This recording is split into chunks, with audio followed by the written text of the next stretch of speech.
रमज़ान की एक रात आई जिसको लैलतुल क़द्र कह दिया गया है। उस रमज़ान की रात के अंदर जिब्राईल अमीन इंसानी शक्ल में दाखिल होते हैं गारे हिरा में, और गारे हिरा में दाखिल होने के बाद मुहम्मदुर रसूलुल्लाह सल्लल्लाहु अलैहि वसल्लम के पास जाकर बैठ जाते हैं। अब पढ़िए बुखारी शरीफ किताबो बदिल वही के अल्फाज। नबी अकरम के पास बैठ गए। अल्लाह के नबी को मालूम नहीं कि ये जिब्रील है, ये फरिश्ता है, और ना इससे पहले कभी किसी फरिश्ते से आपकी मुलाकात हुई। अचानक इंसानी शक्ल में आया जिब्राईल, और आने के बाद मुहम्मदुर रसूलुल्लाह के पास बैठ गया और बैठकर कहने लगा, इक़रा या मोहम्मद, आए मोहम्मद पढ़ो। इक़रा या मोहम्मद, आए मोहम्मद पढ़ो। मुहम्मदुर रसूलुल्लाह जवाब देते, माना बिकारी, मैं पढ़ा हुआ नहीं हूं। भाई जर्जीस को अगर किसी ने पढ़ाया ना हो और मैं अनपढ़ हूं और आप मुझसे कहें कि पढ़ो, या ऐसे कोई किताब ले और कहें कि पढ़ो, तो हम क्या कहेंगे? अरे साहब मैं पढ़ा हुआ नहीं हूं, मुझे पढ़ना नहीं आता। तो मुहम्मदुर रसूलुल्लाह ने वही जवाब दिया जिब्राईल से, तो मुझसे कह रहे हो पढ़ो, माना बिकारी, मैं पढ़ा हुआ नहीं हूं। हजरत जिब्राईल मुस्कुराए और मुहम्मदुर रसूलुल्लाह को, मोहम्मद इब्ने अब्दुल्लाह को पकड़ा और अपने सीने से लगाया और जोर से दबाया, ऐसे पकड़ के जोर से दबाया। फरिश्ते की ताकत। अल्लाह के नबी फरमाते हैं, जब जिब्रील ने मुझे अपने सीने से दबोचा और कस के जब दबाया, प्रेस किया मुझे, लक़द खशीतु अला नफ्सी, मुझे ऐसा महसूस हुआ कि कहीं मेरी जान न निकल जाए, कहीं मेरी जान न चली जाए। इतनी तेज दबाया और छोड़ दिया। और छोड़ने के बाद कहा फिर वही सवाल, इक़रा या मोहम्मद, आए मोहम्मद पढ़ो। अल्लाह के नबी फरमाते हैं, माना बिकारी, तुम मुझसे फिर पढ़ने के लिए कह रहे हो, मैं पढ़ना नहीं जानता, मैं पढ़ा हुआ नहीं हूं। जिब्रील ने दोबारा पकड़ा, सीने से लगाया और जोर से प्रेस किया, जोर से दबाया, और दबाने के बाद फिर छोड़ दिया। अल्लाह के नबी फरमाते हैं, दोबारा जब दबाया तब भी मुझे ऐसा लगा कहीं मेरी जान न चली जाए। फिर छोड़ दिया। छोड़ने के बाद फिर वही सवाल किया, इक़रा या मोहम्मद, आए मोहम्मद पढ़ो। अल्लाह के नबी कहते हैं, ओ बार बार मुझसे पढ़ने के लिए कहने वाले, क्यों मुझको बार बार पढ़ने के लिए कह रहे हो? मैं पढ़ा हुआ नहीं हूं। जब मैं पैदा हुआ तो मैंने अपने बाप का चेहरा नहीं देखा। जब मैं दुनिया में आया, मैं अपनी माँ के पेट से बाहर आया तो मैंने बाप का चेहरा नहीं देखा। मेरे बाप मेरे पैदा होने से 2 महीने पहले ही इंतकाल कर गए, और जब मैं 6 साल का हुआ तो मेरी माँ भी मुझे छोड़ के चली गई। जब मेरी उम्र 6 साल की हुई तो मेरी माँ भी मुझे छोड़ के चली गई।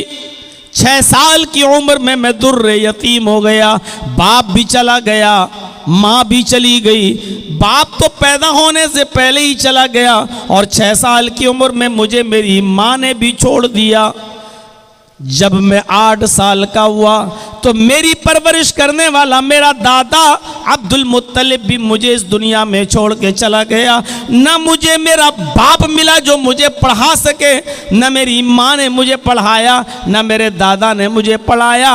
माँ आना बिकारी, मैं पढ़ा हुआ नहीं हूँ। तुम मुझसे बार बार कहते हो पढ़ो, मैं पढ़ना नहीं जानता। बाज़ रिवायतों में आता है, आए पढ़ने के लिए बार बार कहने वाले तुम ही बताओ माजा अकराओ कि मैं क्या पढ़ूं, माजा कराओ मैं क्या पढ़ूं। तुम मुझसे बार बार पढ़ने के लिए कहते हो तो तुम ही बताओ मैं क्या पढ़ूं। मुझे पढ़ाने वाला न बाप था, न माँ थी, न दादा था, न चाचा, मुझे किसी ने नहीं पढ़ाया और तुम बार बार कहते हो पढ़ो और मैं कहता हूँ मैं पढ़ना नहीं जानता तो तुम मुझे दबाते हो और छोड़ देते हो। तो तुम ही बताओ कि मैं क्या पढ़ूं। जिब्रील ने तीसरी बार दबाया और दबाने के बाद छोड़ दिया और छोड़ कर कहा इक़रा बिस्मि रब्बिकल लज़ी खलक़ खलक़ल इंसान मिन अलक़ इक़रा व रब्बुकल अकरमुल लज़ी अल्लम बिल कलम अल्लमल इंसान मा लम यअलम। ऐ मोहम्मद सल्लल्लाहु अलैहि वसल्लम पढ़ो उस रब के नाम से जिसने पैदा किया। स्टेटस देखिए, लेवल देखिए, पढ़ाई का मायार देखिए, तालीम का मायार देखिए। आज सिलेबस के नाम पर कैसी कैसी चीजें। बच्चा आपका छोटा सा, उसको इतना सिलेबस दे दिया गया कि बेचारा उठा के चल नहीं पा रहा, बस्ता पीछे लाद दी गई किताबें दबा जा रहा है। हम लोगों के भी बच्चे पढ़ते हैं स्कूलों में, सिलेबस देखकर, कोर्स देखकर आज ताज्जुब होता है कि इतनी किताबें, इतनी कॉपियां। बच्चे के मायार से को भी देखो जरा, तालीम देखिए सबसे पहले। आए मोहम्मद पढ़ो उस रब के नाम से जिसने पैदा किया। सबसे पहली तालीम अल्लाह की मार्फत की दी जा रही है, उस रब के नाम से पढ़िए जिसने पैदा किया। अरब के लोग भी जानते थे, अरब के लोग भी जानते थे कि इस कायनात का बनाने वाला कोई है, इस दुनिया का बनाने वाला कोई है। वो भी जानते थे एक छोटी सी लकड़ी की टेबल भी बगैर किसी बनाने वाले के वजूद में नहीं आ सकती है। वो भी जानते थे कि हम खजूर के पत्तों की जिस चटाई पर बैठते हैं वो चटाई भी अपने आप वजूद में नहीं आ सकती है, उस चटाई को भी कोई बनाने वाला है। वो जानते थे कि कपड़ा सिलने की सुई भी बगैर बनाने वाले के नहीं बन सकती है, और मैच बॉक्स, एक माचिस की डिब्बी भी बगैर किसी बनाने वाले के नहीं बन सकती है। जब एक छोटी सी छोटी चीजें बगैर बनाने वाले के नहीं बन सकती तो इतनी बड़ी जमीन, इतना बड़ा आसमान, इतना बड़ा सूरज और इतने बड़े सितारे और सैयारे और कहकशाएं, ये बगैर बनाने वाले के कैसे वजूद में आ सकती हैं। मौजूदा साइंस कहती है, आज की मौजूदा साइंस कहती है, ये सूरज जिसको हम देखते हैं अपनी आंखों से, ये इतना बड़ा है, इतना बड़ा है कि जिस दुनिया में हम रहते हैं, हम मंजली गांव की बात नहीं कर रहे हैं, हम पूर्णिया शहर की बात भी नहीं कर रहे हैं, हम बिहार स्टेट की बात भी नहीं कर रहे हैं, हम इंडिया की बात भी नहीं कर रहे हैं। जिस दुनिया में हम और आप रहते हैं, जिस दुनिया में सांस लेते हैं, अगर इस मौजूदा दुनिया को सूरज में फेंक दिया जाए, सूरज के अंदर डाल दिया जाए, तो आज की मौजूदा साइंस कहती है कि सूरज इतना बड़ा है, इतना बड़ा है, ये दुनिया सूरज के अंदर ऐसे गिरी हुई नजर आएगी जैसे एक बहुत बड़े फुटबॉल की फील्ड में, फुटबॉल के ग्राउंड में फुटबॉल दिखाई देती है। आपने फुटबॉल का मैच देखा होगा, कितना बड़ा ग्राउंड और स्टेडियम होता है। उस स्टेडियम में अगर एक फुटबॉल डाल दो तो फुटबॉल एक कोने में पड़ी हुई नजर आती है, एक साइड में दिखाई देती है। सूरज इतना बड़ा है इस दुनिया से कि अगर दुनिया को सूरज में डाल दिया जाए तो दुनिया एक गेंद, एक बॉल, एक फुटबॉल की तरह नजर आएगी, यानी और इतना बड़ा है सूरज। अब आप अंदाजा लगा सकते हैं कि उस सूरज में दुनिया एक फुटबॉल नजर आए तो सूरज कितना बड़ा हुआ है। ये आज की मौजूदा साइंस कहती है। फिर ये सूरज बगैर बनाने वाले के कैसे वजूद में आ गया। फिर इस सूरज के अंदर 950 करोड़ 9 करोड़ 30 लाख मील की बुलंदी पर किसने मुअल्लक कर दिया, किसने लटका दिया। फिर सूरज के अंदर 1 करोड़ 40 लाख डिग्री सेंटीग्रेड गर्मी किसने भर दी। ये सूरज रोजाना हमें और आपको 1 करोड़ 40 लाख डिग्री सेंटीग्रेड गर्मी हमें प्रदान करता है, हमें देता है। मेरे भाइयों, ये बगैर बनाने वाले के कैसे वजूद में आ सकता है। इसको अरब के लोग भी अच्छी तरह जानते थे।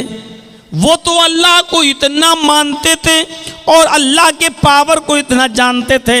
हाँ, एक कमी भी उनके अंदर थी, जो जिहालत कह लो, वो कमी ये थी कि वो डायरेक्ट अल्लाह से नहीं मांगते थे, लेकिन देने वाला अल्लाह ही को जानते थे। कुरान पढ़िए, बार बार कुरान देखिए। मेरे ये तलबा जो हिफ्ज़ की डिग्री लेकर और सर पे दस्तारे फजीलत बांध कर जो फारिग हुए हैं, पूछिए मेरे भाइयों, कुरान इन्होंने सीखा है, दुनिया की सबसे अजीम किताब को इन्होंने अपने सीने में महफूज किया है। आप ज़रा इनसे कुरान की आयतें पूछें, ये झट से जवाब दे देंगे और बताएंगे।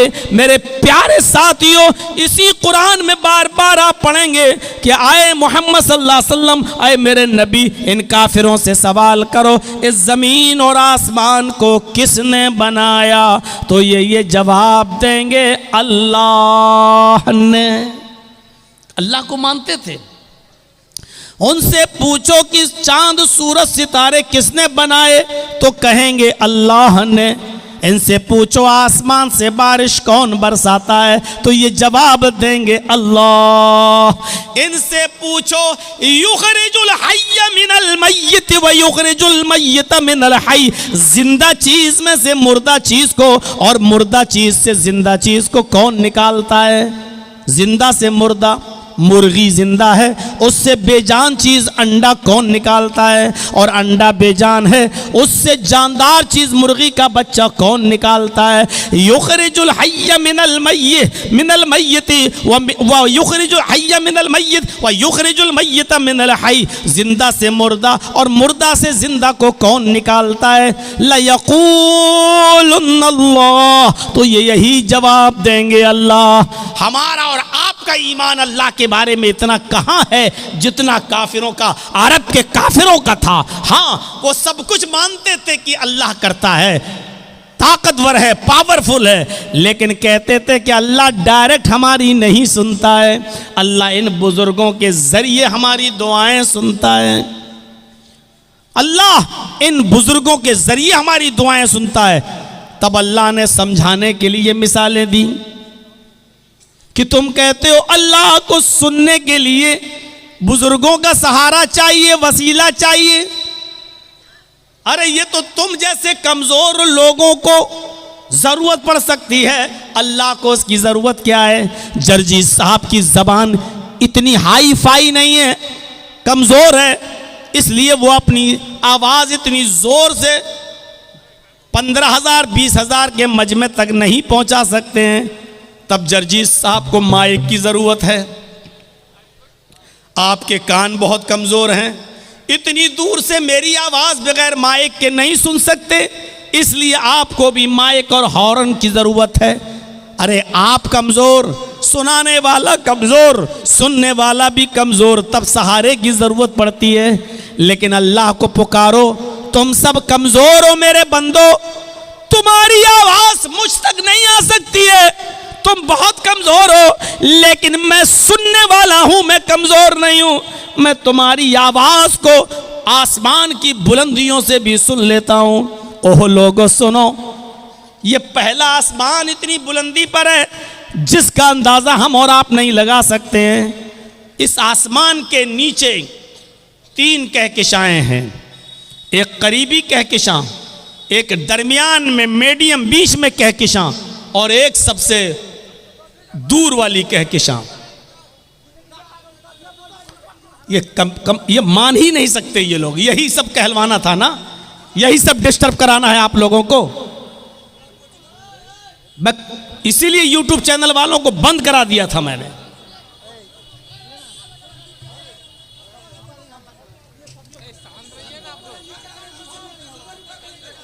अरे ये लोग लाखों रुपए कमा रहे हैं भाई, ये लोग नहीं करेंगे।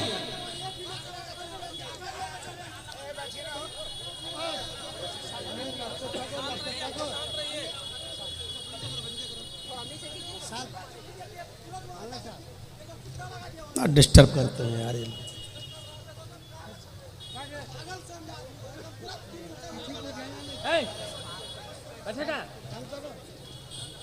सब स्टैंड हटा के अपने अपने हाथ में लेके बनाइए। तो चलिए स्टैंड हटा दीजिए, अपने अपने हाथ में ले लीजिए मोबाइल।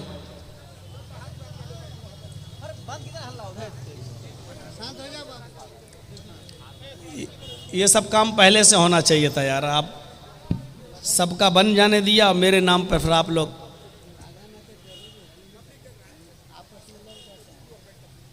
यार कोई ऐसा तरीका अपनाइए कि आपका भी काम हो, पीछे वालों को भी डिस्टर्ब ना हो। कुतुब मीनार की तरह ऊंचा खड़ा कर दिया, दूसरों को दिक्कत हो रही है।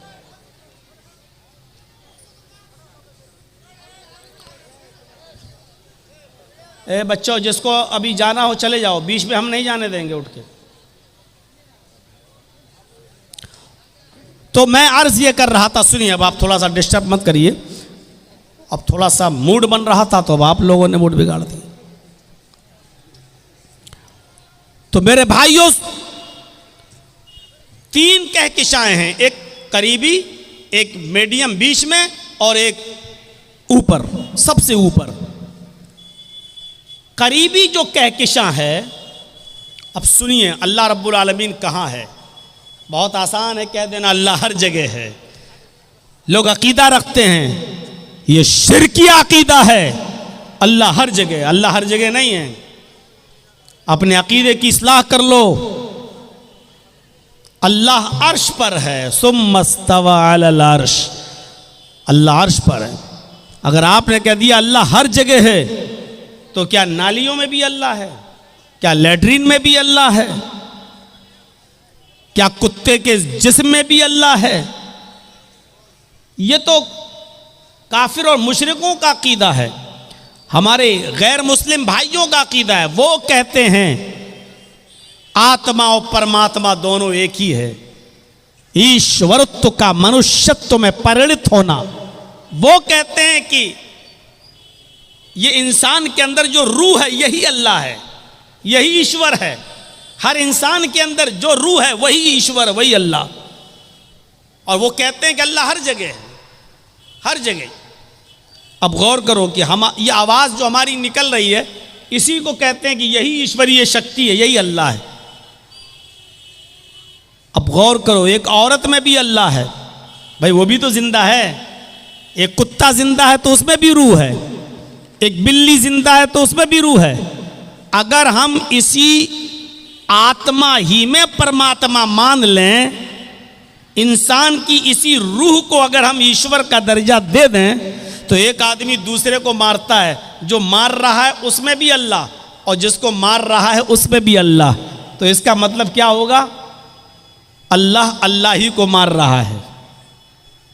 एक आदमी दूसरे को गाली दे रहा है, तो जो गाली दे रहा उसमें भी अल्लाह, और जिसको गाली दी जा रही है उसके अंदर भी अल्लाह।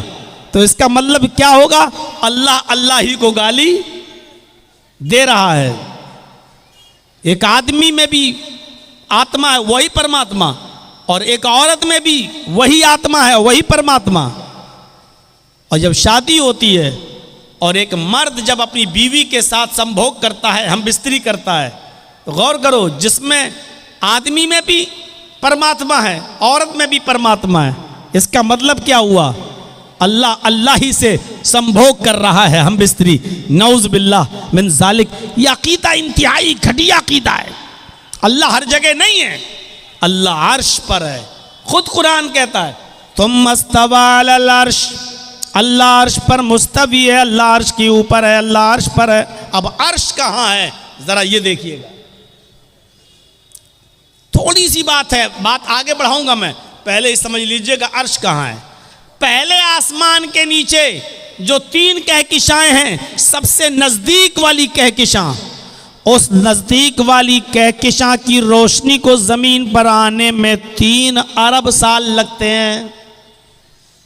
सबसे नजदीक में जो कहकशां है, उसकी रोशनी जमीन पर आने में 3 अरब साल लगते हैं। मीडियम बीच में जो कहकशां है, उस कहकशां की रोशनी को जमीन पर आने में 10 अरब साल लगते हैं। 10 अरब साल।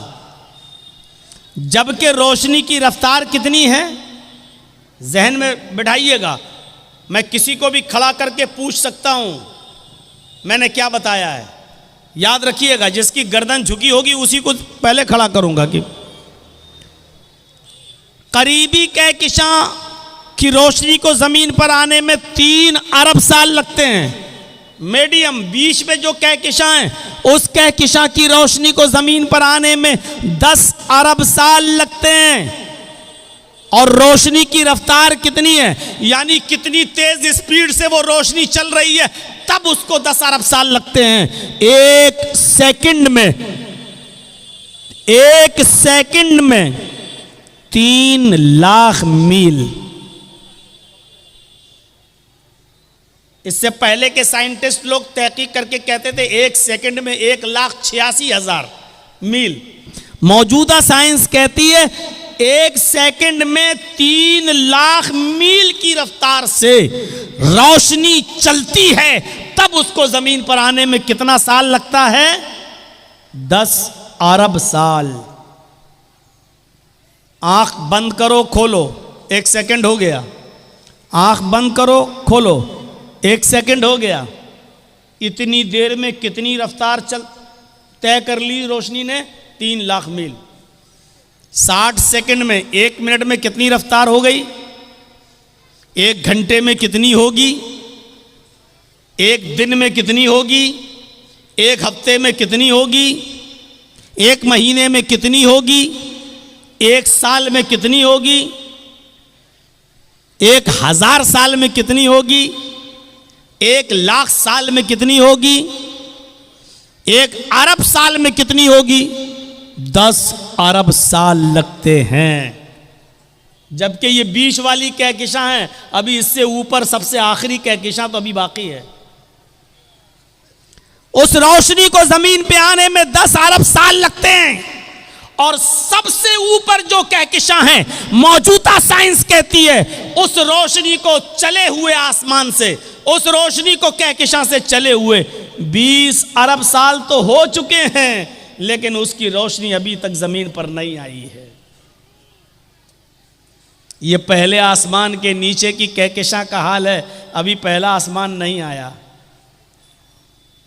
20 अरब साल पहले आखिरी कहकशां की रोशनी चली थी, लेकिन 20 अरब साल गुजर जाने के बाद भी अभी वो रोशनी जमीन पर नहीं आई। अभी उसको कितना और अरसा लगेगा कुछ पता नहीं है। साइंटिस्ट कहते हैं कि अभी कोई पता नहीं है कि कितने साल और लगेंगे उसको जमीन पर आने में। इसके ऊपर और बहुत ऊपर पहला आसमान, फिर पहले आसमान से दूसरे आसमान पर आप जाएंगे तो फिर उम्र लगेगी 500 साल। पहले आसमान पर पहुंचिए आप, उसके बाद पहले आसमान से दूसरे आसमान पर जाएंगे तो फिर उम्र चाहिए 500 साल। दूसरे आसमान से तीसरे आसमान पर जाएंगे तो फिर उम्र चाहिए 500 साल। तीसरे आसमान से चौथे आसमान पर जाइए, फिर उम्र चाहिए 500 साल। चौथे से पांचवें पर 500 साल, पांचवें से छठे पर 500 साल, और छठे से सातवें पर 500 साल। अब सातवें आसमान के ऊपर भी अभी अर्श नहीं आया। पढ़िए हदीसें बुखारी वगैरह की, सातवें आसमान के ऊपर फिर 500 साल का सफर करिए तो एक समंदर। अल्लाह ताला का अर्श पहले समंदर में था, अल्लाह का अर्श पहले समंदर पे था। हदीसें हमें यही बताती हैं, सातवें आसमान पर सफर करने के बाद 500 साल का, उसके बाद में आएगा समंदर। फिर उस समंदर को क्रॉस करिए 500 साल में, उसके बाद फिर सफर करिए। समंदर को क्रॉस करने के बाद फिर अर्श का नंबर आता है, फिर सफर करिए 500 साल का, फिर अल्लाह का अर्श। उस अर्श पर अल्लाह, जब औस इब्न सामित ने अपनी बीवी खौला बिन्ते सालबा से जिहार कर लिया, जब औस इब्न सामित ने अपनी बीवी खौला बिन्ते सालबा को अपने ऊपर मां की तरह हराम कर लिया, और सुनिए मंजर, अंते अलैया का ज़हर उम्मी, गुस्से में कह दिया तू मुझ पर मेरी मां की तरह हराम हो गई। गुस्सा ठंडा हुआ तो अल्लाह के नबी के पास भेजा, दरवाजा खटखटाया, अल्लाह के नबी ने दरवाजा खोला, और जैसे ही दरवाजा खोला तो हजरत आयशा खड़ी हैं। खौला बिन्ते सालबा कहती हैं मैं आपके नबी से, अल्लाह के रसूल से मैं मिलने आई हूं। इजाज़त मिलती है। अल्लाह के नबी और खौला बिनते सालबा गुफ्तगू कर रहे हैं। खौला कह रही हैं, आए अल्लाह के नबी, मुझे मेरे शौहर ने मुझे अपनी माँ की तरह हराम कर लिया है, गजब हो गया है, बच्चों को कौन खिलाएगा पिलाएगा, हमारे लिए कोई रास्ता बताइए, हम क्या करें। अल्लाह के नबी फरमाते हैं, अब कोई रास्ता नहीं है, अब तुम अपने शौहर पर हराम हो चुकी हो, तुम उनके लिए जायज़ नहीं हो, अब तो तुम हराम हो चुकी हो। अल्लाह के रसूल के पास कोई वही नहीं आई थी, अभी तक कोई अहकाम नाजिल नहीं हुए थे, इसलिए अल्लाह के नबी मना कर दिए।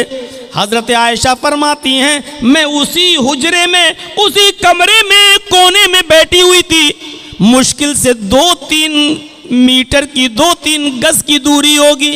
2-3 गज कितना हुआ, जैसे ये मोबाइल स्टैंड लगा हुआ वहाँ, और यहाँ हज़रत आयशा कहती है मैं बैठी हुई थी, वहाँ अल्लाह के नबी और खौला बिनते सालबा बातें कर रही हैं। वो दोनों इतनी आहिस्ता बातें कर रहे हैं, वो दोनों इतनी आहिस्ता गुफ्तगू कर रहे हैं कि लम अस्मा कलामहुमा, कि उन दोनों की गुफ्तगू को मैं सुन नहीं पा रही थी, उन दोनों की आवाज़ मुझे सुनाई नहीं दे रही थी, मुझे पता नहीं कि वो दोनों क्या बोल रहे हैं, क्या बातें कर रहे हैं, खौला क्या शिकायत कर रही हैं और अल्लाह के नबी क्या जवाब दे रहे हैं। फरमाती हैं कि उन दोनों की गुफ्तगू को मैं सुन नहीं पा रही थी। आसमान से जिब्राइल आए, फरमाया, आए मोहम्मद सल्लल्लाहु अलैहि वसल्लम, जिस गुफ्तगू को तुम्हारी बीवी नहीं सुन पा रही है, हजरत आयशा को पता नहीं है कि वो दोनों क्या बातें कर रहे हैं, उस औरत की गुफ्तगू को अल्लाह ने सुन लिया। कद समी अल्लाहु कौलल्लती तुजादिलुका फी ज़ौजिहा व तश्तकी इलल्लाह। आए मोहम्मद सल्लल्लाहु अलैहि वसल्लम, अल्लाह ने उस औरत की फरियाद को सुन लिया, अल्लाह ने उस औरत की दुआ को सुन लिया जो आपसे अपने शौहर के बारे में बात कर रही थी और बहस कर रही थी, तकरार कर रही थी और आपसे कह रही थी कोई रास्ता निकालो। आपकी बीवी आयशा तो सुन नहीं पा रही हैं, उसी कमरे में है लेकिन सुन नहीं पा रही हैं। वल्लाहु यस्मउ तहावुरकुमा, अल्लाह तुम दोनों की गुफ्तगू को सुन रहा था। आप अंदाजा लगाइए कितनी बुलंदी से, कितनी ऊंचाई से। अभी पहले आसमान की दूरी बताई मैंने ना, करीबी कहकशां, मीडियम बीच की कहकशां और आखिरी कहकशां, उसके बाद पहला आसमान, उसके बाद दूसरा आसमान, तीसरा, चौथा, पांचवा, छठा, सातवां, सातवें आसमान के ऊपर समंदर और समंदर के ऊपर अल्लाह का अर्श। इतनी बुलंदी पर होने के बावजूद वो कह रहा है कि मैं तुम दोनों की गुफ्तगू को सुन रहा था।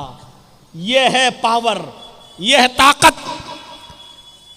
वहां लोग क्या बातें कर रहे हैं जर्जीस के कानों में नहीं जा रही है, और जर्जीस क्या बोल रहा है आप भी बगैर माइक के नहीं समझ पा रहे हैं और नहीं सुन पा रहे हैं। इस पिंडाल के बाहर उस तरफ औरतें हमारी मां बहनें आई हुई हैं, बगैर माइक के वो भी जर्जीस की आवाज नहीं सुन सकती, क्योंकि सुनाने वाला भी कमजोर और सुनने वाला भी कमजोर। लेकिन अल्लाह को जब कोई पुकारता है तो पुकारने वाला कमजोर होता है, सुनने वाली जात कमजोर नहीं होती। इक़रा बिस्मि रब्बिकल्लज़ी खलक़, पढ़ो उस रब के नाम से। सबसे पहले तालीम रब के पहचान की दी जा रही है, अल्लाह की मार्फत की दी जा रही है। आपने अपनी औलाद को सबसे पहले तालीम क्या दी? हर मुसलमान गौर करे जो यहां बैठा हुआ है, आप अपने बच्चों को तालीम क्या देते हैं? अल्लाह के नबी फरमाते हैं जब घर में बच्चा पैदा हो और जब वो थोड़ा थोड़ा बोलना शुरू करे तो उसकी जबान से पहला लफ्ज निकलवाओ अल्लाह अल्लाह अल्लाह। जब वो थोड़ा सा और बड़ा हो और बोलने लगे तो उसकी जबान से सबसे पहले जुमला अदा करवाओ, ला इलाहा इल्लल्लाह, ला इलाहा इल्लल्लाह, ला इलाहा इल्लल्लाह। फिर फरमाया जब वो 7 साल का हो जाए तो उसको नमाज पढ़ने का हुक्म दो, नमाज की तरफ ले जाओ, उसकी आदत डलवाओ नमाज पढ़ने की। 7 साल का, 7 साल का जब हो जाए तो उसको नमाज के लिए लेके जाओ अपने साथ, कभी पढ़ेगा कभी छोड़ेगा, बहुत ज्यादा सख्ती करने की जरूरत नहीं है, आदत डलवाइए। लेकिन 3 साल तक प्रैक्टिस कराने के बाद, 3 साल तक आदत डलवाने के बाद अब जब उसकी उम्र 10 साल हो जाए तो फिर किसी भी कीमत पर अब उसको अपने घर पे नहीं छोड़िए। जैसी अजान हो नमाज के लिए उसकी ताकीद कीजिए, ना पढ़े तो मारिए, ना पढ़े तो पीटिए। फजरिबूहुम, उनको मार मार कर मस्जिद में लाओ नमाज पढ़ने के लिए। आप कहेंगे साहब बच्चा फिर तो मार के डर से नमाज पढ़ेगा। आजकल बहुत यही तो सवाल होते हैं ना, मौलाना मदरसे में जो बच्चे पढ़ते हैं बेचारे उड़ना थोड़ी चाहते फजर में, वो तो उस्ताद के डर से नमाज पढ़ लेते हैं। आपकी बात अपनी जगह पर सही है, लेकिन इसका मतलब क्या है कि आदत डलवाना छोड़ दिया जाए? नहीं, आदत डलवाई जाएगी। 7 साल से लेकर 10 साल तक प्रैक्टिस कराओ और 10 साल के बाद भी नमाज न पढ़े तो मारो और मार मार के उसको मस्जिद की तरफ लाओ।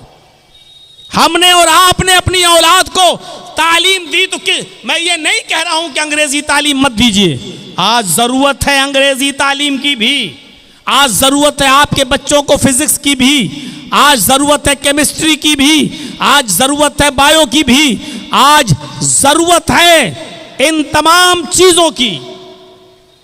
और कुरान और हदीस में कहीं मना नहीं है, अल्लाह के रसूल ने कहीं नहीं कहा कि अपनी औलाद को कुरान न पढ़ाओ, कहीं नहीं कहा कि अपनी औलाद को कुरान, ये नहीं कहा कि दुनिया की तालीम न दो। बहुत से मौलवी स्टेज पे आएंगे और कहेंगे दुनिया छोड़ो, दुनिया छोड़ो, दुनिया छोड़ो, दुनिया से दूर हो जाओ, दुनिया से बेरगबती अख्तियार करो, दुनिया के खिलाफ तकरीर करेंगे। लेकिन कुरान कहता है कि बगैर दुनिया के तुम रह नहीं सकते हो, बल्कि दुनिया में रहो तो दुनिया भी मांगो और आखिरत भी मांगो। और दुआ सिखलाई अल्लाह ताला ने कि तुम ये दुआ मांगो, रब्बना आतिना फिद दुनिया हसनतन व फिल आखिरति हसनतन व क़िना अज़ाबन्नार। दुनिया भी मांगो और आखिरत भी मांगो। इससे साफ पता चलता है कि आपको अपनी औलाद को मदरसे में भी पढ़ाना है और दुनियावी तालीम भी देना है। सिर्फ उसको मस्जिद का इमाम बनाकर मत छोड़ो। मदरसे से निकला, पढ़ के निकला, बेचारा स्टेशन पर गया, उसको अपने गांव का टिकट निकालना है, दूसरे से कह रहा है मेरा फार्म भर दीजिए। उस बेचारा दूसरा आदमी उसका फार्म भर के समझ रहा है ये लड़का जाहिल है, फार्म नहीं भर पाता है, जाहिल है। 8 साल मदरसे में, 10 साल मदरसे में पढ़ने के बाद भी हमारे मदरसे के बच्चों को रिजर्वेशन फार्म भरना ना आए और दुनिया वालों की नजरों में वो जाहिल कहलाएं, तो ये भी, ऐसा भी नहीं होना चाहिए। आज मदरसों को इतना स्ट्रांग करिए मेरे भाइयों कि वहां कंप्यूटर की भी तालीम हो। जरजीत साहब का एक दौर था जब आपके इलाके में और यहां जब आते थे तो अटैची भर के किताबें लाया करते थे। उठती नहीं थी अटैची, 5, 6, 10 किताबें भर के चलते थे, मुताला करते थे। कभी इस किताब को देख के तैयारी करना है, कभी उस किताब को। और आज ये ज़माना आ चुका है कि किताबें जरजीत साहब की अलमारी में रखी हुई हैं और मोबाइल में वो सारी किताबें डाउनलोड हैं। डाउनलोड, सिर्फ हमारे इस मोबाइल में 20,000 किताबें मौजूद हैं, पूरी एक लाइब्रेरी है। अब इतनी भारी अटैची लेके चलने की ज़रूरत नहीं। खोला अपना सॉफ्टवेयर और जो किताब पढ़ना है, जो पेज देखना है, सिर्फ एक लफ्ज़ लिखना है। जैसे देखना है अल्हम्दुलिल्लाह रब्बिल आलमीन, ये आयत कुरान में कहाँ है, बस अलहम्द टाइप करके क्लिक कीजिए, पूरी आयत आ गई अल्हम्दुलिल्लाह रब्बिल आलमीन। और अलहम्द का लफ्ज़ पूरे कुरान में कितनी जगहों पर आया, पूरी की पूरी एक लिस्ट आ गई। आज ज़माना ये है और आज मौजूदा दौर में आपको अपने मदरसों को इस तरह स्ट्रांग बनाना है और मजबूत बनाना है कि आपके बच्चे दीन की तालीम भी हासिल करें और किसी यूनिवर्सिटी में जाएं तो उनको चैलेंज दे सकें और उनके चैलेंजों को सुनकर उनको जवाब भी दे सकें। मेरे भाइयों, मुझे वो दौर याद है और आज भी वो दौर को मैं सोचता हूं तो फख्र करता हूं जब एक बार दिल्ली के जामिया मिल्लिया में हमारा फंक्शन था और मुझे मेहमान खुसूसी के तौर पर बुलाया गया था दिल्ली की जामिया मिल्लिया में, और वहां के स्टूडेंट से जब मेरा खिताब था तो जानते हो लास्ट में उधर टाइम दिया गया था मुझे, तो एक लड़की आई थी जामिया मिल्लिया की, कम्युनिस्ट ख्याल की थी शायद वो किसी मजहब को नहीं मानती थी, वो आकर स्पीच में कहती है कि इस्लाम 1400 साल का पुराना हो चुका है, इस्लाम को भी मौजूदा हालात के तहत बदलना चाहिए, कुछ चेंजिंग आनी चाहिए। हर चीज जब पुरानी हो जाती है तो उसको रिजेक्ट कर दिया जाता है और उसकी जगह पर नई चीज लाई जाती है। उसने मिसाल दी कि जब मकान पुराना हो जाता है तो उसको गिराकर नया मकान बनाया जाता है, जब टेबल पुरानी हो जाती है तो उसकी जगह पर नई टेबल आती है, किताबें फट जाती हैं तो नई किताबें ली जाती हैं, माइक पुराना हो जाता है तो नया माइक लाया जाता है। हर पुरानी चीज को हटा दिया जाता है और नई चीज को लाया जाता है। लिहाजा इस्लाम भी 1400 साल का पुराना हो चुका है। इस्लाम के यह हकाम कि चोर के हाथ काटो, जानी को पत्थरों से मार मार के संसार कर दो, बलात्कारी को, ये 1400 साल पुरानी बातें हैं जो पुरानी हो चुकी हैं। अब इस्लाम को भी चेंज होना चाहिए, इस्लाम को भी बदलना चाहिए। और उसने दौरान तकरीर ये भी कह दिया था कि जर्जी साहब चीफ गेस्ट की हैसियत से आए हैं, मैं इनसे गुजारिश करूंगी कि ये लोगों को बताएं और मॉडर्न माहौल के हिसाब से इस्लाम को पेश करने की कोशिश करें। या तो उसके बाप ने उसको सही तरबियत नहीं दी थी या फिर उसका जहन कहीं खराब था। बहरहाल उस लड़की की तकरीर खत्म हुई, फिर 2-4 लोग और बोले और लास्ट में जब मेरा नंबर आया तो मैंने आधे घंटे का टाइम था, मैंने 15 मिनट 20 मिनट और स्कूल और कॉलेज के बारे में बोला। उस ज़माने में ये मोबाइल का ज़माना नहीं था और ये ज़माना नहीं था, वीडियो नहीं बनती थी, आइडियो में कोई तकरीर होगी हमारे पास। मेरे प्यारे साथियों, उस ज़माने में फिर लास्ट के 10 मिनट को मैंने लिया और लेने के बाद मैंने कहा कि हमारी एक बहन आई थी, वो कह रही थी कि इस्लाम को भी बदलना चाहिए, 1400 साल पुराना हो चुका है। हमारी सिस्टर को पता नहीं इस्लाम कुदरती मज़हब है, इस्लाम नेचुरल है और कुदरती और नेचुरल चीज़ें नहीं बदलती हैं। मसनूई चीज़ें, आर्टिफिशियल चीज़ें बदली जाती हैं, कुदरती चीज़ों में तब्दीली नहीं होती है। हमारी सिस्टर ये भूल गई, सड़क आर्टिफिशियल होती है, पुरानी हो गई नई बनेगी। आपकी टेबल आर्टिफिशियल है, पुरानी हो जाएगी नई आएगी। लेकिन मुझे एक भी कोई कुदरती चीज ऐसी बताइए, मेरी बहन मुझे एक भी नेचुरल चीज ऐसी बताइए जो पुरानी और बदल गई हो। मैं देखता हूं आम का पेड़ आम देता है, अमरूद का पेड़ अमरूद देता है, अंगूर की बेल में अंगूर लगते हैं, तरबूज की बेल में तरबूज लगते हैं। मैं देखता हूं ये तरीका बहुत दिनों से चला आ रहा है, बहुत पुराना हो चुका है।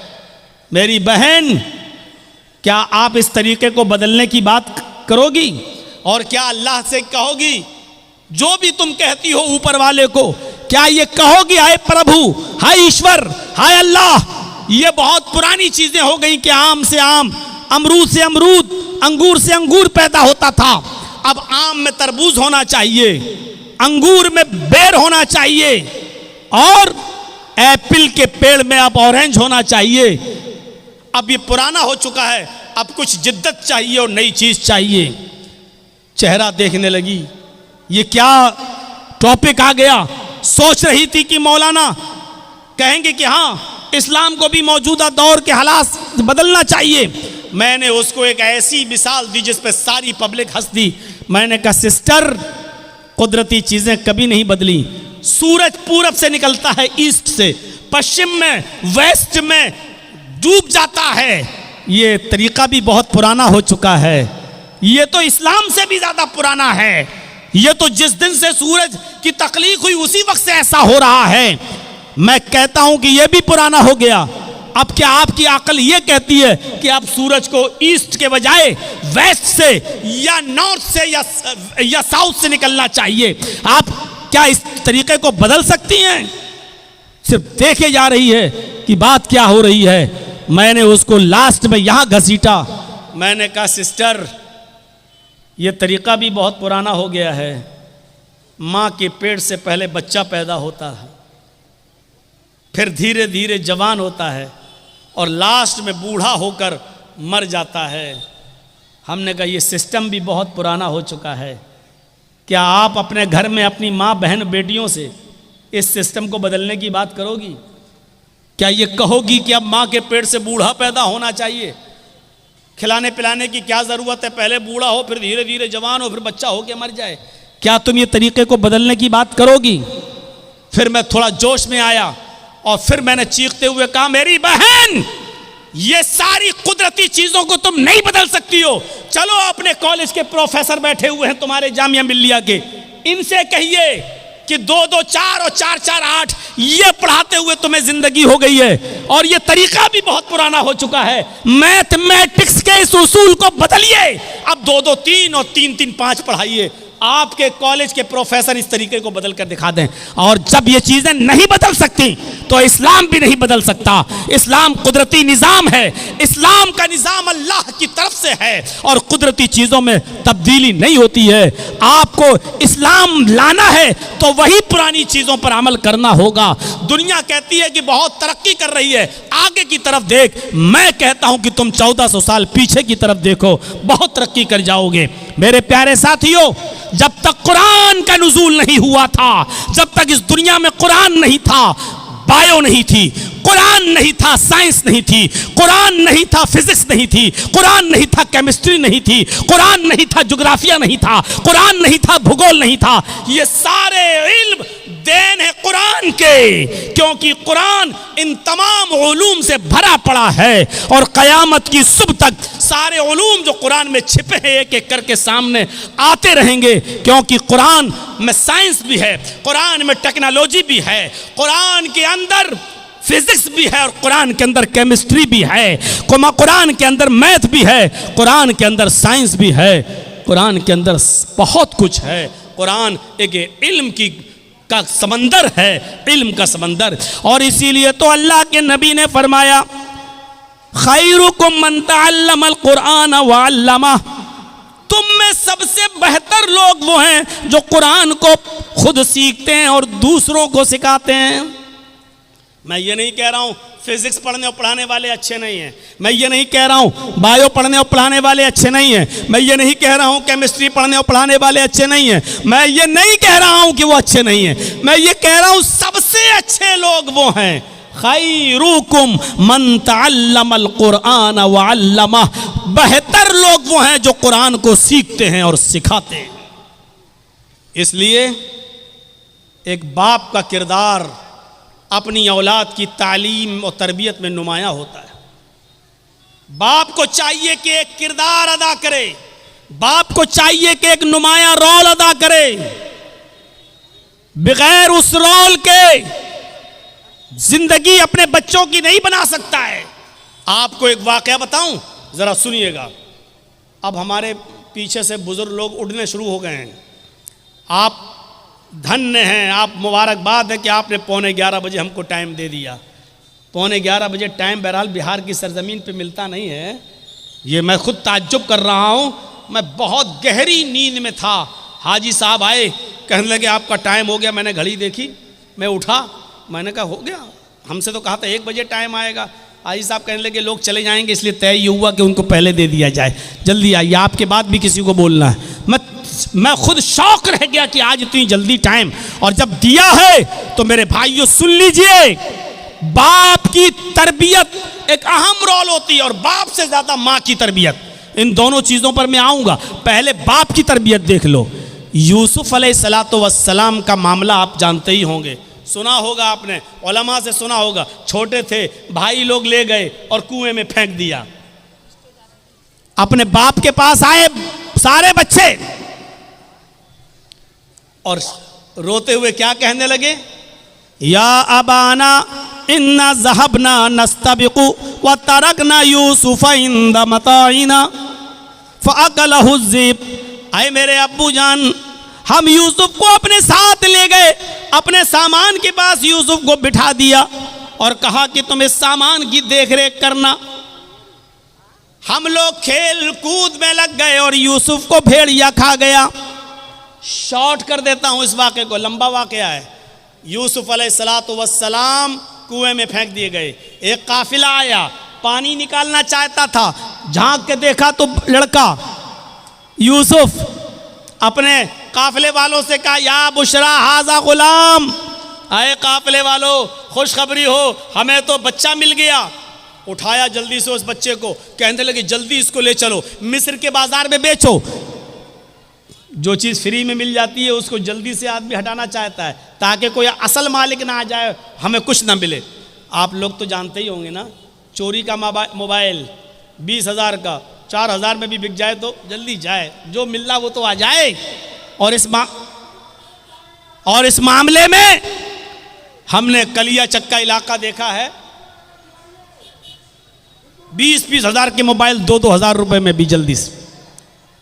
तो चोरी का माल आदमी जल्दी से निकालने की कोशिश करता है। अब ये बच्चा जो उनको कुएं में मिला, इसका असल बाप ना आ जाए कहीं ये बच्चा ले ना ले, इसलिए इसको बेच दो पहले। तो हजरत यूसुफ अलैहिस्सलातु वस्सलाम को बेच दिया गया मिस्र के बाजार में। और ये तो आप जानते हैं कि वो कितने खूबसूरत थे, उनकी खूबसूरती का जिक्र कुरान में आया है, लेकिन बिके कितने में, उनकी कीमत क्या लगी मिस्र के बाजार में? वशरऊहु बिसमनिन बख्सिन दराहिम मअदूदा, ये है उनकी कीमत। वशरऊहु बिसमनिन बख्सिन दराहिम मअदूदा, चंद खोटे सिक्कों में बेच दिए गए, चंद खोटे सिक्कों में बेच दिए गए। चलेगा। बादशाह मिस्र के घर में आए, बादशाह ने अपनी बीवी से कहा, बहुत से लोग नाम लेंगे, जुलेखा जुलेखा, किसी सही हदीस में नहीं आया, इसलिए जब नाम आया नहीं तो हम नाम लेंगे नहीं, हम सिर्फ यही कहेंगे बादशाह की बीवी। बादशाह मिस्र ने अपनी बीवी से कहा, खिलाओ पिलाओ पालो पोसो बड़ा करो, बड़ा होगा, हमारी कोई औलाद नहीं, हम इसको अपना बेटा बना लेंगे, या ये आगे चलकर हमको कोई फायदा पहुंचाएगा। देख रेख होती रही, खिलाती रही, पालती रही, पोसती रही, बड़ा हो, यूसुफ बड़े हो गए, जवान हो गए, बालिग हो गए। अब एक और इम्तहान, इधर बालिग हुए, उधर बादशाह की बीवी का ही दिल आ गया यूसुफ पर। नबी बनने से पहले इम्तहान देखिए, बादशाह मिस्र की बीवी का दिल आ गया, यूसुफ को वरगलाने लगी, बहकाने लगी, अपनी तरफ माइल करने लगी। यूसुफ बचते रहे बचते रहे बचते रहे, बहाना करते रहे, बचते रहे। धीरे धीरे चर्चा हो गया औरतों में, मिस्र की औरतों में चर्चा हो गया। और चर्चा क्या हुआ, देखो बादशाह की बीवी गुलाम को दिल दे बैठी, बादशाह की बीवी ने गुलाम को दिल दे दिया। और औरतों में चर्चा जब होता है ना तो बहुत खतरनाक चर्चा होता है।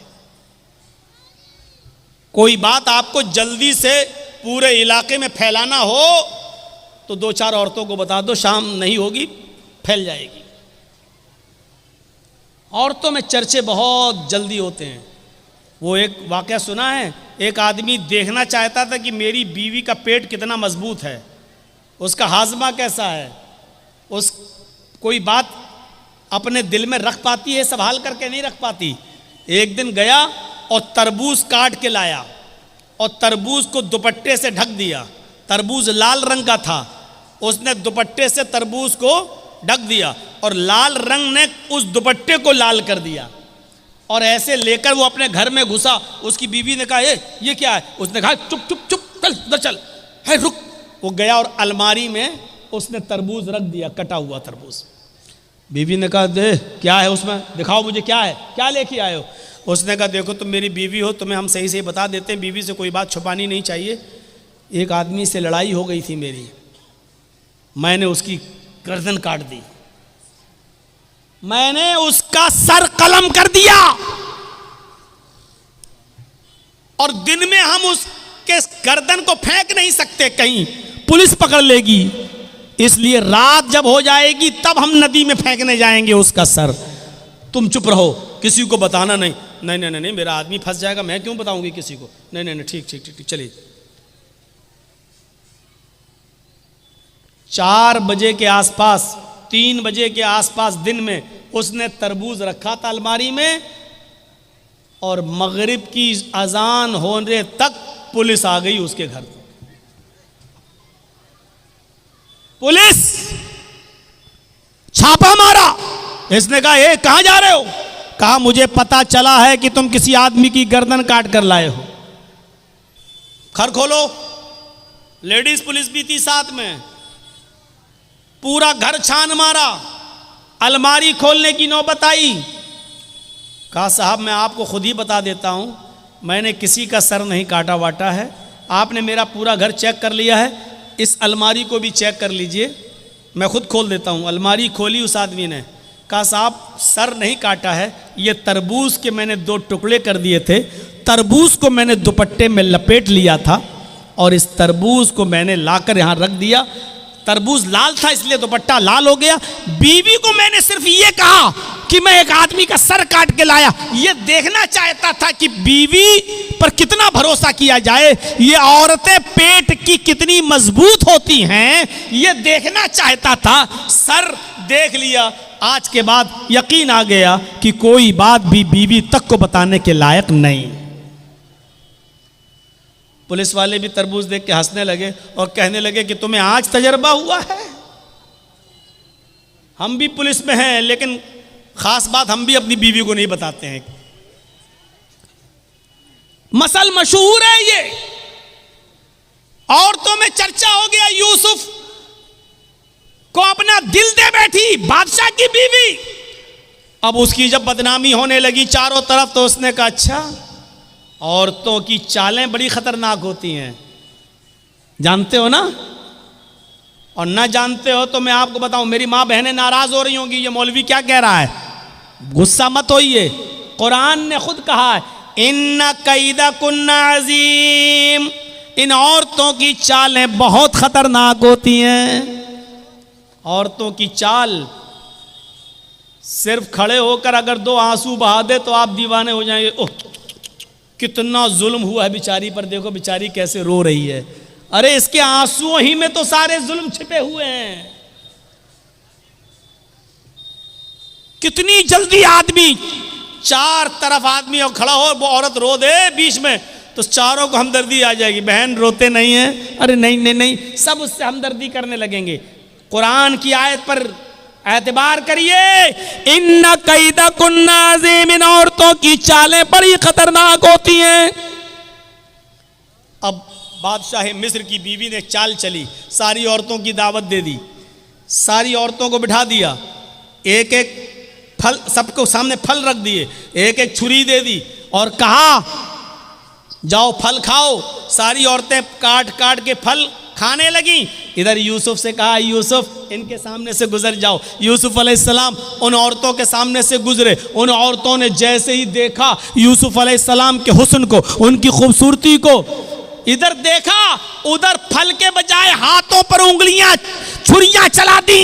उंगली कट रही है और वो देखती चली जा रही हैं।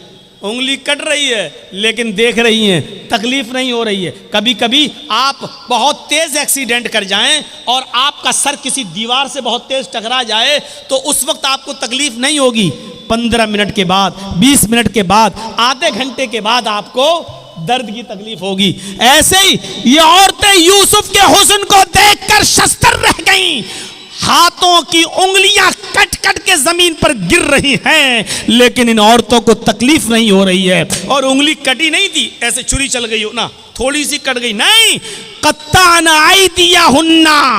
अरबी जबान में कत्ता यक्ताओ के माना काटना और कत्ता युकत्तो तख्ती के माना होते टुकड़े टुकड़े करना। उन औरतों ने अपनी उंगलियां काटी नहीं थी बल्कि कट कट के गिरने लगी, टुकड़े टुकड़े होने लगी। अल्फाज की ज्यादती माना की ज्यादती पर दलालत करती है। उन औरतों की उंगलियां कई जगह से कटी और चीख कर कहने लगी, मा हाजा बशरा, मा हाजा बशर, ये कोई इंसान है ही नहीं। आए बादशाह मिस्र की बीवी, तू किसको दिखा रही है? ये तो इंसान लगता ही नहीं है। इन हाजा इल्ला मलकुन करीम, ये तो कोई बुजुर्ग फरिश्ता नजर आता है, ये तो कोई फरिश्ता दिखाई देता है। फरिश्ता दिखाई देता है। यानी अभी सिर्फ बादशाह मिस्र की बीवी का दिल था, अब मिस्र की सारी औरतों का दिल आ गया। अब सारी चाहने लगी यूसुफ मेरे हो जाएं, यूसुफ हमारी तरफ माइल हो जाएं। अब बादशाह की बीवी ने कहा, देखा तुम ताने मारती हो ना, अब बताओ मेरा क्या कसूर है, बताओ मेरी क्या गलती है? जो मैं चाहती हूं यूसुफ से वही तो तुम लोग भी चाह रही हो, बताओ मेरा क्या कसूर है? और वही धमकी दी बादशाह की बीवी ने। जरा धमकी सुनिए। आए औरतों, आए मिस्र की मिस्र वालियों, अगर इस लड़के ने, इस जवान ने, इस यूसुफ ने अगर मेरा इरादा पूरा नहीं किया, मेरी बात नहीं मानी, इशारा आप समझ रहे होंगे। आए मिस्र की औरतों, अगर यूसुफ ने मेरी बात ना मानी, अगर मेरा इरादा पूरा ना किया, मेरी बात ना मानी और मेरे साथ वो काम नहीं किया जो मैं चाहती हूं, अगर ये मेरे करीब ना आया तो इसको सख्त से सख्त सजा दिलवाऊंगी या जेल के अंदर सड़वा दूंगी। जेल के अंदर सड़ेगा, ये जेल के अंदर अपनी पूरी जिंदगी गुजारेगा। जब यूसुफ अलैहिस्सलाम को ये धमकी मिली कि ये कह रही है अगर इसने मेरी बात ना मानी तो सख्त से सख्त सजा दिलवाऊंगी या जेल में सड़ा दूंगी, तो आसमान पे नजरें डाली यूसुफ अलैहिस्सलाम ने और अपने रब को पुकार कर क्या फरमाया, रब्बि सिजनु अहब्बु इलैया मिम्मा यदऊननी इलैहि। आए मेरे रब, आए मेरे परवरदिगार, मुझे जेल की जिंदगी ज्यादा महबूब है, मुझे जेल में जाना ज्यादा पसंद है, मुझे जेल में रहना ज्यादा गवारा है, मैं जेल में पूरी जिंदगी गुजार लूंगा, मुझे जेल में जाना ज्यादा महबूब है, पसंद है। लेकिन वो काम करना मैं तैयार नहीं, वो काम गवारा नहीं जिस काम के लिए ये औरतें मुझे बुला रही हैं। यानी एक नहीं बुला रही थी, कई औरतें बुला रही थी सारी। तो क्या कहा, आय अल्लाह जेल में जाना पसंद है लेकिन वो काम करना पसंद नहीं जिसकी तरफ ये मुझे बुला रही हैं। यदऊननी इलैहि, जमा मुअन्नस गायब का सेगा, एक औरत नहीं कई औरतें थीं जो ये कह रही थीं यूसुफ हमारे पास आ जाओ। और यूसुफ ने कहा, अल्लाह मुझे जेल जाना पसंद है लेकिन वो काम करना पसंद नहीं है जिस काम के लिए ये औरतें मुझे बुला रही हैं। अब तेरी मदद मुझे चाहिए। और मदद क्या चाहिए, व इल्ला तसरिफ अन्नी कैदहुन्ना, इनकी चालों से मुझे बचा ले। अगर तूने मुझे इनकी चालों से न बचाया, अगर तूने मुझे इनकी चालों से महफूज न रखा, असबु इलैहिन्ना, तो मैं भी इनकी तरफ माइल हो जाऊंगा, मैं इनकी चालों में फंस जाऊंगा, मैं इनकी चालों में गिरफ्तार हो जाऊंगा। व अकुम मिनल जाहिलीन, और जाहिलों नादानों में मेरा शुमार हो जाएगा। यानी औरतों की चालों से बचने के लिए यूसुफ अलैहिस्सलाम भी दुआ कर रहे हैं अल्लाह से कि अल्लाह मैं जेल में चला जाऊंगा ये पसंद है, लेकिन वो काम करना पसंद नहीं है जिसकी तरफ ये मुझे दावत दे रही हैं। हाँ, लेकिन तू मुझे इनकी चालों से बचा ले। पता नहीं कौन सी चालें हैं, पता नहीं कैसी कैसी चाल ये इस्तेमाल करके मुझे अपनी तरफ माइल कर लें, इसलिए मेरे परवरदिगार तू मुझे बचा। और फिर भी यूसुफ अलैहिस्सलाम चाल से बच नहीं सके। कहा यूसुफ एक काम है। कहा अच्छा चलो, काम है, मैं तो खरीदा हुआ गुलाम हूं इनका, बात मानना पड़ेगी, आओ इधर आओ। वो यूसुफ को ले गई, दरवाज़ा बंद कर दिया, दूसरे कमरे में ले गई, उसका दरवाज़ा बंद कर दिया, एक और कमरे में ले गई, उसका दरवाज़ा बंद कर दिया। वग़ल्लक़तिल अब्वाब, एक नहीं कई दरवाजे थे, बंद कर दिए। और आखिरी वाले रूम में ले जाकर कहा यूसुफ आओ, आज तन्हाई है, मौका है, कोई नहीं है, आओ, मैं कब से तुम्हारे बड़े होने का और बालिग होने का इंतजार कर रही थी, आओ, तुम्हारी खूबसूरती और हुस्न ने मुझे तुम्हारा दीवाना कर दिया है, आओ मेरी तरफ आओ। यूसुफ अलैहिस्सलाम ने कहा माज़अल्लाह, अल्लाह की पनाह, क्या इसीलिए तुम मुझे यहाँ लेकर आई हो? वहां से भागते हैं, औरत भी पीछे पीछे भागती है। पहले दरवाजे से भागने में कामयाब हो गए, दूसरे दरवाजे पे पहुंचे, औरत भी पीछे पीछे भाग रही है, दूसरे दरवाजे से निकलने में कामयाब, तीसरे दरवाजे पर पहुंचते हैं, दरवाजा पकड़ के खोल ही रहे हैं कि पीछे से औरत आती है और उनकी कमीज पकड़ के खींचती है, पीछे से कमीज फट जाती है, पीछे से कुर्ता फट जाता है। यूसुफ अलैहिस्सलाम का पीछे से कुर्ता फटता है, सामने का दरवाजा खुलता है, दरवाजा खुलता है तो क्या देखते हैं, उस औरत का शौहर खड़ा है, बादशाह सामने खड़ा है। इस औरत ने फौरन इल्जाम लगाते हुए फरमाया, आए मेरे सरताज, आए मेरे शौहर, जो तुम्हारी बीवी पर गलत नजर डालकर उसके साथ बुरे काम के इरादे से अंदर दाखिल हो जाए, बताओ उसकी सजा क्या होनी चाहिए? सिवाय जेल के। मकरो फरेब करके यूसुफ अलैहिस्सलाम को जेल पहुंचा दिया। मुफस्सिरीन का इख्तिलाफ है, किसी ने लिखा 7 साल जेल में रहे, किसी ने लिखा 10 साल जेल में रहे। बहरहाल एक लंबी मुद्दत जेल में काटी। ख्वाब की ताबीर का इल्म दिया गया। इधर मिस्र में कहत पड़ गया, बादशाह बड़ा परेशान। बताया गया ख्वाब की ताबीर के बारे में। ये जेल में एक नौजवान है जो बताता है। बहरहाल बादशाह ने कहा उसको वहाँ से आज़ाद करो, जो ख्वाब की ताबीर बताता है वही उसका इंतज़ाम भी करेगा। और उनको जेल से निकाला गया और मुल्क मिस्र का बादशाह बना दिया गया। जब मुल्क मिस्र का बादशाह बनाए गए, यूसुफ अलैहिस्सलाम मिस्र के बादशाह बन गए। तो यूसुफ अलैहिस्सलाम के पास एक कमीज़ थी। अब आप गौर करो, छोटे से थे, कुएं में डाले गए, फिर बेचे गए, फिर बड़े हुए, मुख्तलिफ मराहिल से गुजरे। 10 साल, 7 साल या 10 साल जेल में रहे। कितने साल वो अपने माँ बाप से दूर रहे। अब जब मिस्र के बादशाह बने तो अपने बाप के पास एक आदमी को भेजा। कुर्ता था अपना, कमीज ये उतारी और दिया कि लो इस कुर्ते को फला फला बस्ती में ले जाओ और याकूब नाम का एक बूढ़ा आदमी तुम्हें मिलेगा, ये कमीज उस बूढ़े आदमी को दे देना, वो पहचान लेगा ये कमीज किसकी है। यूसुफ अलैहिस्सलाम, जो चीज़ बताना चाहता हूँ मेरे साथियों वो सुनो, जो चीज़ मैं बताना चाहता हूँ वो अब सुनो। वो कासिद, वो दूत, वो एलची जब यूसुफ अलैहिस्सलाम की कमीज़ लेकर उनके बाप के पास पहुँचा, कहने लगा मिस्र के बादशाह ने ये कमीज़ आपको दी है और कहा है कि ये कमीज़ देते ही वो मुझे पहचान लेंगे ये कमीज़ किसकी है।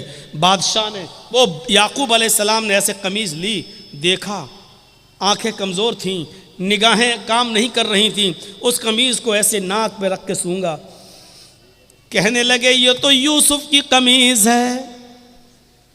आए कासिद, ये तो यूसुफ की कमीज़ है, मैं जानता हूं। अभी ये नहीं बताया कि वो मेरा बेटा है और उधर यूसुफ ने नहीं बताया कि याकूब मेरे बाप हैं। ये कमीज़ तो यूसुफ की है। कहा जी उन्होंने ही दे के भेजा है मुझे। तो याकूब अलैहिस्सलाम ने जो पहला सवाल किया उस सवाल पर गौर करो। अपने बच्चों को पढ़ाते हो ना, सुनो। यूसुफ अलैहिस्सलाम ने जो पहला सवाल किया वो सवाल क्या था? कैफ तरकतहू, तुमने यूसुफ को किस हाल में छोड़ा? तुमने यूसुफ को किस हाल में छोड़ा? कासिद ने जवाब दिया तरकतुहू मलिक मिस्र, मैंने तो उनको मुल्क मिस्र का बादशाह देखा है। यानी वो तो इस वक्त बादशाह हैं मुल्क मिस्र के। किस हाल में छोड़ा? क्या वो तो बादशाह हैं मिस्र के। ये कमीज बादशाह ने दी, मिस्र के बादशाह ने। याकूब अलैहिस्सलाम की आंखों में आंसू। पढ़िए तफसीर इब्न कसीर और मालिमुत तंजील। याकूब अलैहिस्सलाम ने रोते हुए कहा ला अस्अलुकुम अन हाज़ा, नहीं नहीं तुम समझे नहीं, मैं ये नहीं जानना चाहता कि वो MLA है, MP है, राज्यसभा का सांसद है, चीफ मिनिस्टर है, प्राइम मिनिस्टर है, बादशाह है, चेयरमैन है, क्या मैं ये नहीं जानना चाहता। अगर आपको पता चल जाए कि आपका बेटा चीफ मिनिस्टर हो गया कितने खुश होंगे। आपको पता चल जाए कि आपका बेटा MLA MP हो गया तो आप कितने खुश होंगे। यूसुफ अलैहिस्सलाम के बारे में जब उनके बाप याकूब को पता चला कि मेरा बेटा मुल्क मिस्र का बादशाह बन गया तो खुश नहीं हुए। क्या कहते हैं? ला अस्अलुकुम अन हाज़ा, मेरा बेटा क्या बन गया मैं ये नहीं जानना चाहता। अरे वो क्या बन गया मुझे ये नहीं मालूम, मैं ये जानना चाहता हूं अस्अलुकुम अन अय्यदीन तरक्तहु, मैं ये जानना चाहता हूँ कि तुमने उस आदमी को किस दीन पर देखा है, किस दीन पर छोड़ा है, यानी उसका दीन क्या है, उसका मजहब क्या है। याकूब अलैहिस्सलाम को इतने दिनों के बाद भी फिक्र हुई तो ये हुई कि मेरे बेटे यूसुफ का दीन क्या है, उसका मजहब क्या, उसकी तरबियत अच्छी हुई कि नहीं हुई, वो अच्छे माहौल में पला कि नहीं पला, नाकारा तो नहीं हो गया। याकूब अलैहिस्सलाम ने पूछा सालू को माना ये दीन इन तरक्ता, तुमने उसको किस दीन पे छोड़ा। तो कासिद ने जवाब दिया, अच्छा दीन के बारे में जानना चाहते हो क्या? हाँ। कहा काल यशहदु अल्ला इलाहा इल्लल्लाह, मैं उसका दीन नहीं जानता, बस इतना जानता हूँ कि वो लोगों से ये कहता है कि अल्लाह के अलावा कोई माबूद नहीं, वो लोगों से ये कहता है कि